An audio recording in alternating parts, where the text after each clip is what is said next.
What's going on, YouTube? Welcome back to the channel. If you're new, make sure to leave a subscribe, a like, share this video with a friend if you got some value from it. But I just kind of wanted to hop on here and talk about something that's been on my heart lately, and it was toxicity. Toxicity is something I think is an overused buzzword these days. People use toxic to describe anything that they think is negative, but what does it mean when something is really toxic? Toxic behavior is something that's obviously negative. It's self-destructive in nature. It's something that's corrosive, like a chemical. That's where toxic actually comes from, toxic. As far as the literal definition of the word toxic, is poisonous. And in today's culture, what it's most commonly used as is something that's very harmful or unpleasant in a pervasive way. So things that can be an example of toxic behavior is something like self-harm, drug or alcohol abuse, violence, things of that nature. That's just, there's nothing good about it. When it comes to toxicity, it's a hard topic to tackle, especially because we all are imperfect in our own ways. So it's hard to really criticize or look at other people's toxicity, and we kind of feel sorry for them in a way. We give some amount of grace because we know that it's hypocritical to be hypercritical of other people's toxicity when we know we have our own toxic ways as well. Whether we know it or not, we all struggle with our own form of self-sabotaging behavior, whether it's something as small as taking an extra scoop of ice cream or as large and as major as somebody getting behind the wheel while they're under the influence. Most reasonable people will extend grace and understanding to those around them because we understand on our own that we have our own imperfections as well.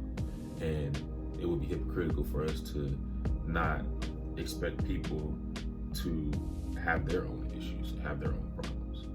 With all that being said, the kicker is toxicity is toxic. It is bad. It is extremely negative. And one thing I've been wrestling with personally is, where do you draw that line? Or where do I draw that line? Where do I say enough is enough? This toxic behavior is too much. And when do I have to start cutting people out of my life? When do I have to start making a decision that my own peace, my own fulfillment, my own journey is veering off the path of allowing this certain toxic behavior to continue to be? And everybody's different. Everybody's different. So some people, it may be an accumulation of things. It may be a lot of different small things that add up over time to be too much. And for others, it may be one thing that's just super egregious and one action that's so terrible it's unforgivable. But I found it interesting to tackle, like, where is that line for us? This often can be difficult to discern, but most people kind of know when they know. You know what I'm saying? If there's somebody out there that is doing something incredibly heinous, like murdering somebody, or doing something weird with children, or doing whatever. I don't want to get into the weeds of these type of scenarios, but I think most people would see that and completely just remove themselves, right? But other people, it may be something different. It may be something as simple as knowing something, knowing a lie, or keeping something from them. Anything can be quote unquote toxic these days. And I think that's really what this video is about. I think the overuse of this word, it really waters down how bad toxic behavior is, because anything can be toxic these days. They say masculinity is toxic. So what is that? What does toxic really mean nowadays? Personally, I've dealt with this myself. And cutting somebody off that you really care about, but you've also come to acknowledge that their behavior is toxic, is a very difficult paradigm and paradox to be in. Because on one hand, you have your feelings and your emotions, and you genuinely and deeply care about a person. But on the other hand, you have your own self to worry about, and your own pathway and your own trajectory that you don't want impeded by others. And oftentimes that trying to play the middleman and do both is what ends up sidetracking you on what you're supposed to be doing. And so that was one thing I've gotten to the point of especially in my prayer life, is getting to the point where I recite this prayer all the time, man. I tell everybody about it. It's one of the most beautiful prayers. I just come to the Father and let him know, if this person is not serving your purpose for me, then I don't want them. If this habit or this behavior or this thing, this job, whatever it is, if it's not serving what you have for me, if it's not serving who you want me to become, then take it, because I don't want it. And after praying that prayer repeatedly and just having faith and trusting in the Father, there's been plenty of times where the situation just either whether it be a person, the situation just falls apart or they move away, whatever the case may be, it just, things dissipate in a way that it just makes sense. It's always sudden and never on my own timeline, which is the crazy part. It's never on my timeline. It's never on when I think or I would have taken action, but it always works out for the better. I quit smoking and drinking and stuff like that. Like I'm sober now. I've had like a drink a month ago, but I don't drink as a habit anymore, and I haven't smoked in like 6 months.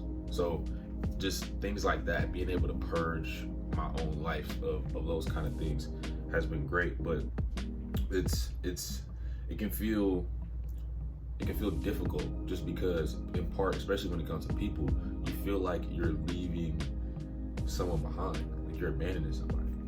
I remember I went to the same elementary school from kindergarten all the way through 5th grade and graduation and everything.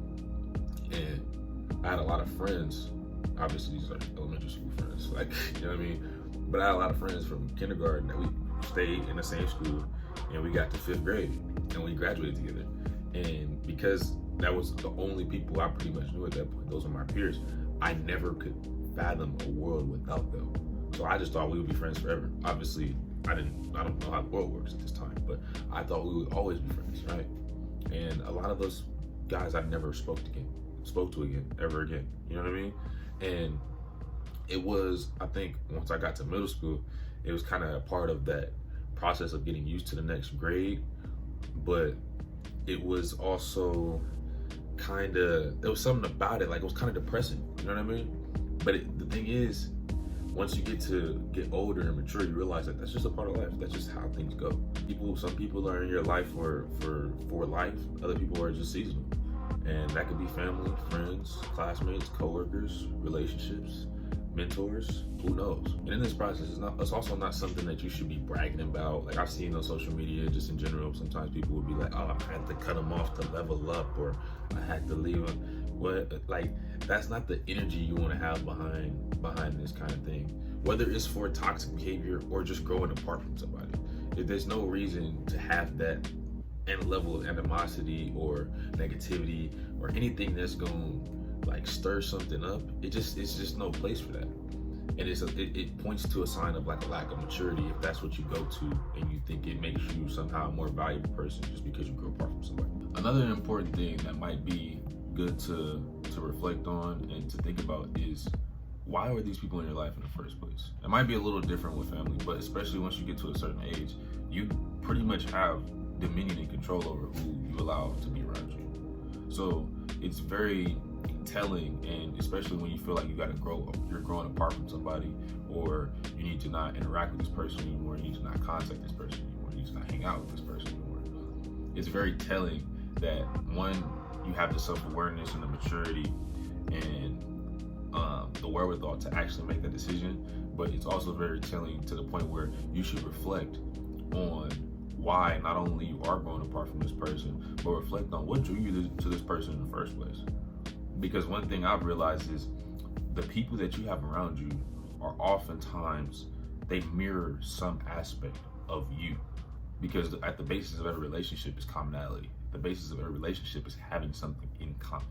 So it's very telling when you feel like you need to get away from somebody or stop being around somebody and stop doing whatever that is that brought you guys together. So it's very important, and this is why I say it's not cool to brag, because on some level they mirror you, right? And you wouldn't want, if somebody had that same interaction or felt like they needed to grow apart from you, you wouldn't want them bragging and using it as brownie points or cool points just to say, oh, like, you know, it's just lame. It's just super lame to me.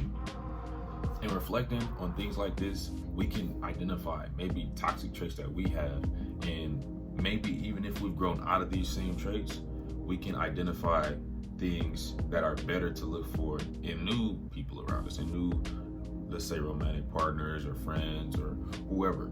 I already kind of touched on this, but cutting ties and growing apart isn't something that has to be something that stirs up beef or some type of animosity or grudges or anything of that nature either.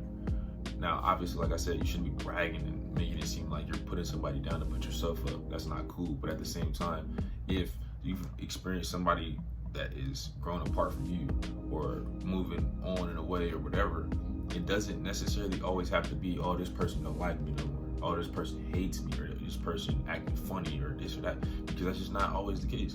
Sometimes, I mean, we all grown. Most people that's probably watching this are gonna be grown. Once you get to a certain age, you can't keep up with everybody. I got family members that I don't talk to anymore, and it's love and respect. You know what I mean? It's not like I got a journal where I'm writing down mean words about them every day. You know what I mean? But at the same time, it's just a perspective there of I still love you. I still pray for you. I still think about you consistently. But maybe I had to remove myself, and maybe I had to go a certain way just because where I'm trying to be doesn't exactly align with where you are. Part in growing up is a part of life. You know what I'm saying? Either you're gonna grow with somebody or you're gonna grow without them.